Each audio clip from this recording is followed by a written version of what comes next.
So last night, I actually watched the Disney Gallery special on the finale of season 2 of The Mandalorian. And it actually made me tear up a little bit. And probably not for the reason most people are thinking. So let's talk about that today.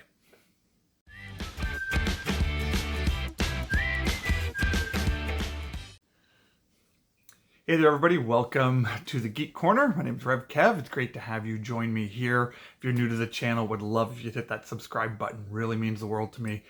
To see more and more people just become part of the community here and part of the conversation.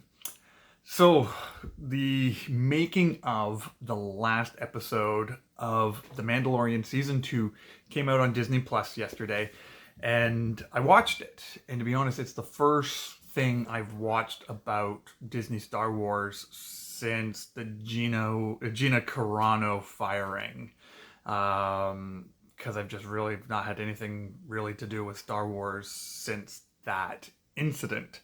But I was curious on this, and so I did watch it, and it did make me tear up.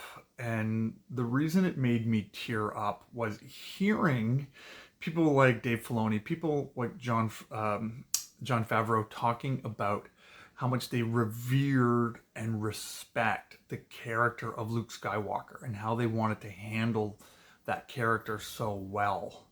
Was heartbreaking for me to hear, because all the evidence that we've had with Disney Lucasfilm up until that point was that's not true.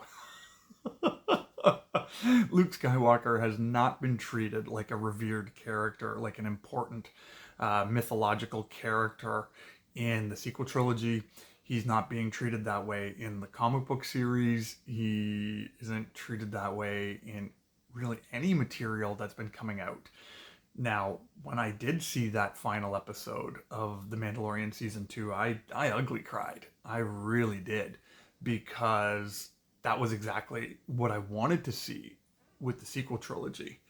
And so to hear them expressing this reverence, this understanding of Luke Skywalker, knowing everything leads to The Last Jedi, knowing that everything leads to The Rise of Skywalker, for me just brought tears to my eyes, just realizing just how bad Star Wars has gotten.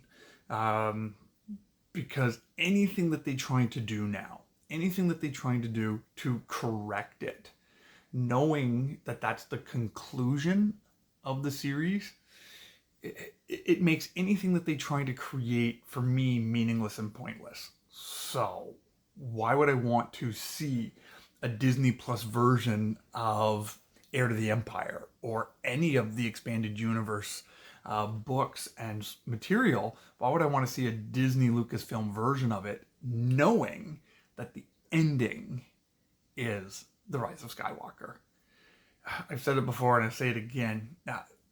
They need to cut their losses. They need to stop doing stuff in between the sequel trilogy and the original trilogy, and they just need to move on. They need to do something way in the future. I'm talking way in the future, 1,000 generations later. Just do something completely else, and and maybe do something there that just stops messing around with the expanded universe, stops messing around with the mythology, the original mythology of Star Wars. Create a new mythology if they have to.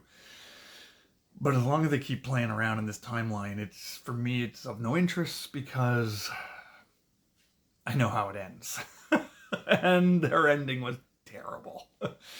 So, yeah, that's why I got a little teary-eyed, and you just kind of wish the characters would have been respected a little bit more. But that's just me being an old softy, I guess. So I'm just going to stick to the expanded universe. I'm going to stick to the things of Star Wars that I love, like the Star Wars role-playing game, like Star Wars Legion, the tabletop game, like the expanded universe, and just move on from the rest. So if you've watched Disney Gallery, and I'd love to know what you thought of that episode down in the comment section below. So until the next video, God bless you, and we'll talk to you soon.